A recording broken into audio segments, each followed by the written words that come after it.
بسم اللہ الرحمن الرحیم۔ السلام علیکم۔ عورت غیر مرد کی طرف کیوں متوجہ ہوتی ہے؟ حضرت علی رضی اللہ تعالیٰ عنہ ایک رستے سے گزر رہے تھے کہ دیکھا ایک شخص بہت اداس بیٹھا ہے اور کچھ سوچ رہا ہے۔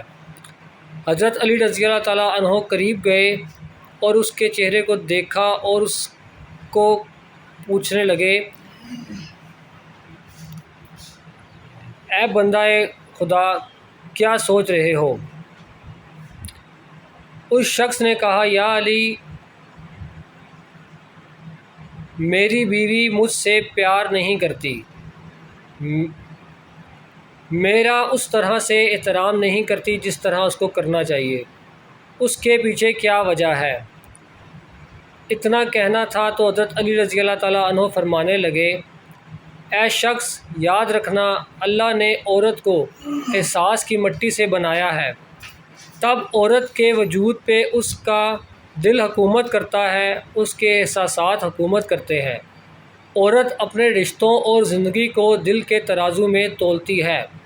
یاد رکھنا، عورت کبھی اپنے مرد سے دور نہیں ہوتی، بلکہ مرد کا غلط رویہ عورت کو دور ہونے پر مجبور کر دیتا ہے۔ میں نے اللہ کے رسول صلی اللہ علیہ وآلہ وسلم سے سنا ہے، جو شخص اپنی عورتوں کی عزت نہیں کرتا، لوگوں کے سامنے اسے بے عزت کرتا ہے، اس کی چھوٹی چھوٹی باتوں کی تعریف نہیں کرتا، اس کو اپنا غلام سمجھتا ہے، تو وہ یوں اپنی عورت کے دل سے اپنی محبت کو مٹا دیتا ہے۔ یاد رکھنا، عورت کا اپنے مرد سے دور ہونا اپنے مرد کے لیے نفرت نہیں بلکہ اپنے مرد کے لیے بغاوت ہوتی ہے۔ تو وہ کہنے لگا، یا علی، اس بغاوت کو کیسے ختم کیا جائے؟ حضرت علی رضی اللہ تعالیٰ عنہ نے فرمایا، اس بغاوت کو پیار سے ختم کیا جا سکتا ہے، عزت سے ختم کیا جا سکتا ہے، احساس سے ختم کیا جا سکتا ہے۔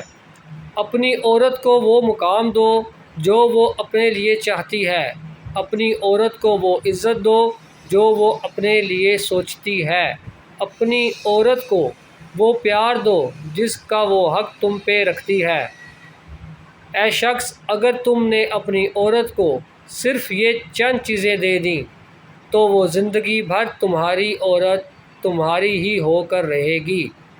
اللہ پاک ہم سب کی زندگیوں میں پیار عطا فرمائے۔ السلام علیکم۔